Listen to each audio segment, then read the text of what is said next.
নমস্কাৰ প্ৰিয় বন্ধু-বান্ধৱীসকল, মই দীপু কুমাৰ ডেকাই পুনৰবাৰ আজি আপোনালোকক মোৰ অন্য এটা ভিডিঅ'লৈ স্বাগতম জনাইছোঁ। বন্ধু-বান্ধৱীসকল, অসম চৰকাৰৰ মণ্ডল বিভাগত ওলাইছে নতুন চাকৰি। আপোনালোকৰ কাৰণে শোণিতপুৰ ডিচি অফিচত 18টা লাট মণ্ডলৰ পদ মুকলি হৈছে। এই লাট মণ্ডল পদত যদি আপোনালোকে এপ্লাই কৰিবলৈ বিচাৰে, তাৰ কাৰণে আপোনালোকৰ শিক্ষাগত অৰ্হতা, বয়স, এপ্লাই কেতিয়াৰ পৰা কেতিয়ালৈ কৰিবলৈ পাৰিব, এপ্লাই কৰোঁতে আপোনালোকৰ কি কি ডকুমেণ্টৰ প্ৰয়োজন হ'ব, এই সকলোবোৰ যদি আপোনালোকে জানিবলৈ বিচাৰে তেন্তে আপোনালোকে মোৰ ভিডিঅ'টো স্কিপ নকৰাকৈ শেষলৈকে চাব। আৰু যিসকল বন্ধু-বান্ধৱীয়ে মোৰ ভিডিঅ'টো প্ৰথমবাৰৰ কাৰণে চাইছে তেওঁলোকে ভিডিঅ'ত লাইক কৰি চেনেলটো ছাবস্ক্ৰাইব কৰিব, লগতে কাষত থকা বেল আইকনটো প্ৰেছ কৰি ৰাখিব যাতে এনেকুৱা ধৰণৰ ভিডিঅ'ৰ নটিফিকেশ্যনবোৰ আপোনালোকে সদায় পাই থাকে। পলম নকৰি আজিৰ ভিডিঅ'টো আৰম্ভ কৰিছোঁ। বন্ধু-বান্ধৱীসকল, office of the deputy commissioner শোণিতপুৰত আপোনালোকৰ কাৰণে 18টা লাট মণ্ডলৰ পদ মুকলি হৈছে। এই লাট মণ্ডল পদত যদি আপোনালোকে এলিজিবল হয়, তাৰ কাৰণে আপোনালোকে অফলাইন যোগে আবেদন কৰিব লাগিব। আবেদনৰ লাষ্ট ডেট হৈছে আপোনালোকৰ 21/10/2022, 21 অক্টোবৰলৈকে আপোনালোকে ইয়াৰ এপ্লাই কৰিবলৈ পাৰিব।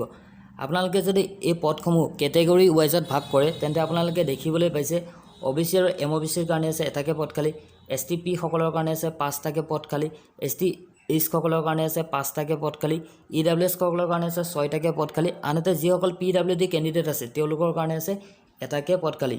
ইয়াত আপোনালোকৰ দৰমহা ষ্টাৰ্ট হ'ব 14,000 টকাৰ পৰা 60,500 টকা পৰ্যন্ত আপোনালোকে দৰমহা পাব। তাৰোপৰি আপোনালোকৰ বয়স হ'ব লাগিব 18 পৰা 40 বছৰ বয়সলৈকে এপ্লাই কৰিবলৈ পাৰিব যিসকল জেনেৰেল কেণ্ডিডেট হয়। আনহাতে OBC আৰু MOBCৰ কাৰণে দিছে 3 বছৰ এজ ইলেকশ্যন, তেওঁলোকে 43 বছৰ বয়সলৈকে এপ্লাই কৰিবলৈ পাৰিব।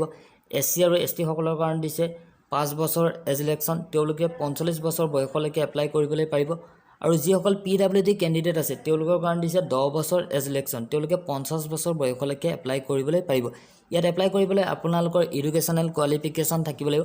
প্ৰথমতে আপোনালোকে ক্লাছ 10 পাছ কৰিব লাগিব। দ্বিতীয়তে কৈছে আপোনালোকৰ 6মহীয়া যি মণ্ডলৰ RCC ট্ৰেইনিং হয় সেই ট্ৰেইনিং পাছ কৰা হ'ব লাগিব। আৰু শেষত কৈছে আপোনালোকৰ 6মহীয়া কম্পিউটাৰৰ ডিপ্ল'মাৰ কোৰ্চ কৰা হ'ব লাগিব। এই তিনিটা যদি এডুকেশ্যনেল কোৱালিফিকেশ্যন আছে তেন্তে আপোনালোকে মণ্ডল পদৰ কাৰণে এলিজিবল হ'ব। এইখিনি পদত যদি আপোনালোকে আবেদন কৰিবলৈ বিচাৰে তাৰ কাৰণে আপোনালোকে অফলাইন যোগে আবেদন কৰিব লাগিব। অফলাইন আবেদন কৰিবলৈ আপোনালোকে এপ্লিকেশ্যন ফৰ্মখন মোৰ ভিডিঅ'ৰ ডেছক্ৰিপশ্যন বক্সত থকা লিংকত ক্লিক কৰি ডাউনলোড কৰি ল'ব পাৰিব। ডাউনলোড কৰাৰ পিছত আপোনালোকে সেই ফৰ্মখন প্ৰিণ্ট আউট কৰি ল'ব, নাইবা আপোনালোকে ওচৰৰে নেট কেফৰ দোকানৰ পৰা ফৰ্মখন ল'ব পাৰিব। ফৰ্মখন লোৱাৰ পিছত আপোনালোকে সেই এপ্লিকেশ্যন ফৰ্মখনত নিজৰ তথ্যসমূহ বহুৱাব। বহুৱাৰ পিছত আপোনালোকে এপ্লিকেশ্যন ফৰ্মখনৰ সৈতে কিছুমান ডকুমেণ্ট গাঁঠি দিব লাগিব।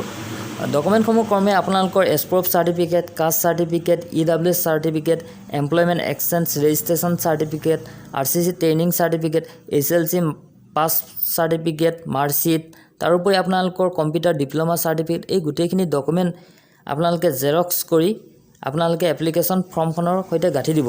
তাৰপিছত গাঁঠি কিনে আপোনালোকে সেই গোটেই এপ্লিকেশ্যন ফৰ্মখন এটা এনভেলপত ভৰাব।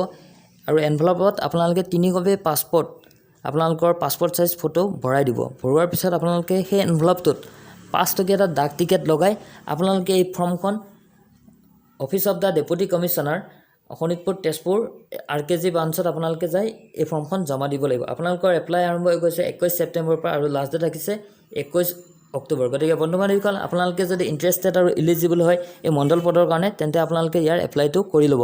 আপোনালোকে মোৰ ভিডিঅ'ৰ ডেছক্ৰিপশ্যন বক্সত থকা লিংকত ক্লিক কৰি এই নটিফিকেশ্যনখন ডাউনলোড কৰি চেক আউট কৰিব পাৰিব।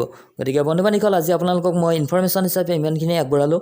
যদি আপোনালোকে মোৰ ভিডিঅ'টো চাই ভাল পাইছে তেন্তে লাইক কৰিব, শ্বেয়াৰ কৰি দিব বন্ধু-বান্ধৱীসকলৰ মাজত। কিবা জানিবলগীয়া কথা থাকিলে কমেণ্ট কৰিব।